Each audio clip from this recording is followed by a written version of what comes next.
जरूरी है। सबने जय जोहार। ठंड लग तो नहीं रही है? पक्का?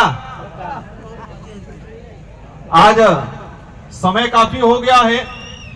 इसलिए जितने साथी जो इधर इधर चहल पहल कर रहे हैं वो सारे साथी शांतिपूर्वक बैठ जाएं और मेरा वक्तव्य और इसके बाद शायद आयोजन कमेटी ने कोई तय कर रखा है, इसके बाद अपन शांतिपूर्वक तरीके से अपनी जो मांगे हैं जो संविधान में निहित है और ये हमारे पुरखों ने लड़ झगड़ के अपना त्याग बलिदान दे के ये मांगे अंग्रेजों से और तत्कालीन जो संविधान निर्माता थे उनसे जो मनवा के संविधान में निहित की गई है, इन महापुरुषों को नमन करना चाहूंगा। आरक्षण महारैली हमारे आदिवासी इलाके के अंदर आजादी के बाद से लगा के आज तक आरक्षण को लेके हमेशा भ्रम पैदा किया गया और भ्रम पैदा करने के बाद समय समय पे अलग अलग तरीके की अधिसूचना लाए ये लोग और अधिसूचना ला के हमारे ही खिलाफ नीतियां बनाई और हमारे ही खिलाफ नीतियां बना के हमसे तालियां बजाने का काम किया था आज तक इन लोगों ने। ये जो आज कारवां बैठा हुआ है, ये जितने जो गणवीर हैं, हमारे पूर्व वक्ताओं ने जो बात रखी, एक 2013 की अधिसूचना सबकी जबान पे है, सबके दिमाग में है और जब 2013 की अधिसूचना जारी की अनुसूचित क्षेत्र के अंदर आरक्षण व्यवस्था को लेके, तो हमारे लोगों को बताया गया कि आपके फायदे के लिए है, आपके बच्चे इससे नौकरी लगेंगे और हमारे पढ़े लिखे तो ठीक है लेकिन बेचारे हमारे कभी स्कूल नहीं गए, वो माँ बाप खुश हो गए कि अच्छी अधिसूचना आई है, हमारे लड़के कांस्टेबल बनेंगे, हमारे लड़के आरएस बनेंगे, हमारे लड़के डॉक्टर बनेंगे। लेकिन 2013 की अधिसूचना ऐसी थी, 2013 से लगा के आज 2025 हो गया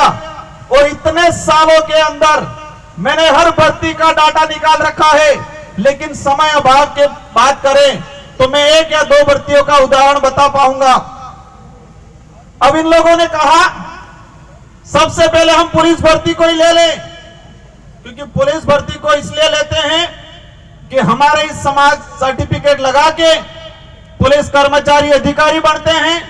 और बनने के बाद अपने आप को 30 मार का समझते हैं और हमारे गरीब भाइयों को अंदर जेल में डालने का काम करते हैं। सब नहीं करते हैं, कुछ लोग करते हैं,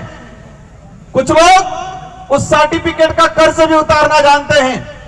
साथियों, पुलिस भर्ती की अगर बात करें, पिछले 2013 से लगा के 2013 की भर्ती अनुसूचित क्षेत्र के अंदर 939 पद आए और हमें मिलने चाहिए थे जो अधिसूचना जो कह रही है 45%, 5%, 50% उस आधार पे हमें मिलने चाहिए थे 423 पद और मिले कितने? 414 पद। दूसरी ओर इस अधिसूचना में कहा गया कि 50% अनारक्षित, उसमें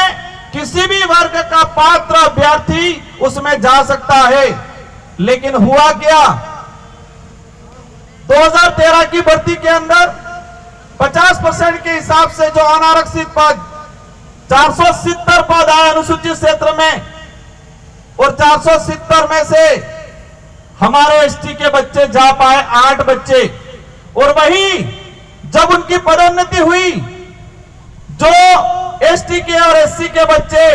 ओपन कैटेगरी में गए थे, एसटी के गए थे 8 और एससी के गए थे 5, लेकिन इनका कांस्टेबल से हेड कांस्टेबल में पदोन्नति हुई। तो जब पदोन्नति हुई तो उनकी पदोन्नति उस सामान्य कोटे से ना होकर एसटी कोटे के अंदर ही की गई। वही कहानी 2016, 2018 और इन तीनों भर्तियों की अगर डाटा की बात करें तो कुल पद आए थे 2312 और 2312 में से हमारे भाई लगे 828।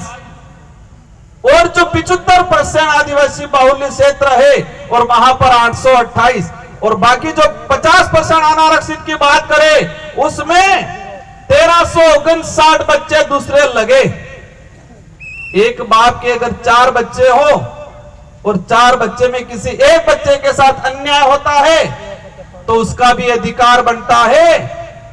कि मेरे साथ अन्याय क्यों हुआ। यहां तो शेड्यूल एरिया है,